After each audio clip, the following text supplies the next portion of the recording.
So in Parshas Lech Lecha, we have our first encounter with our forefather Avraham. It's Avraham who started it all. And Hashem appears to Avraham several times during the Parsha. And one of those times, the Torah says that Hashem appears to Avraham after Avraham had separated from Lot. Acharei parid Lot me'imo. If you remember the story, Avram's nephew is Lot. He tags along with him throughout. And all of a sudden something happens that the relationship between Avraham changes. Avraham and Lot changes. What was it that changed? And the bigger question that Rashi really alludes to is that why is it that Hashem, the Torah tells us that Hashem appears to Avraham here only after Lot separated from him? Rashi says, well, it's because Lot was a Rasha. Yeah, but what changed with Lot? That here he's considered to be a Rasha, but earlier on in the Parsha, Hashem appeared to Avraham when Lot was still with him. So Rashi says, yeah, then he was kosher. So what transformation took place? To Lot, that he was kosher, and then he became a Rasha, that Avraham was fine being together with him, to a point where Avraham was no longer fine being together with him. So the Ksav Sofer explains that it really was all about what happened down in Mitzrayim, what happened in Egypt. If we remember, Avraham went down to Mitzrayim because of the famine, and there was a whole episode that took place in which Sarah was taken captive. And because Sarah was taken captive, then Paro finds out that Avraham is really married to Sarah. So Avraham gained extreme wealth down in Mitzrayim, and because Lot was a relative, he also had a tremendous amount of wealth that he left Mitzrayim with.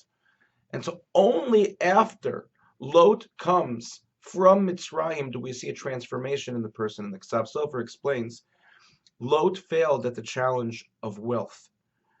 Lot first was a kosher person. He was a person who kept the values, the moral code of Avraham Avinu. He not only learned from Avraham, but he was able to be a part of Avraham's house and contribute to it. Yet, once Lot becomes materially wealthy, Lot transforms. He loses himself. Then all of a sudden his shepherds start to steal from Avraham's shepherds. And Avraham realizes Lot no longer has that moral fiber within him, that ethical code that came from his home. And Avram says, look, we're family, but we need distance. We need to separate. And with that, Hashem appears to Avram and says, now I can come to you and speak to you because you realize that you need to separate from Lot, who is now considered to be a Rasha.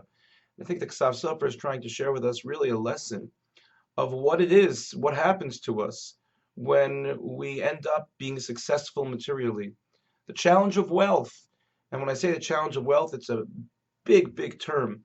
Truth is that our generation is the wealthiest generation in the history of the Jewish people. Those who struggle in our generation, and there are many, many who unfortunately struggle, but their struggles financially don't even compare to the struggles of previous generations where the poverty rate was such that people literally could not live by virtue of the fact that there was no food. They couldn't eat anything.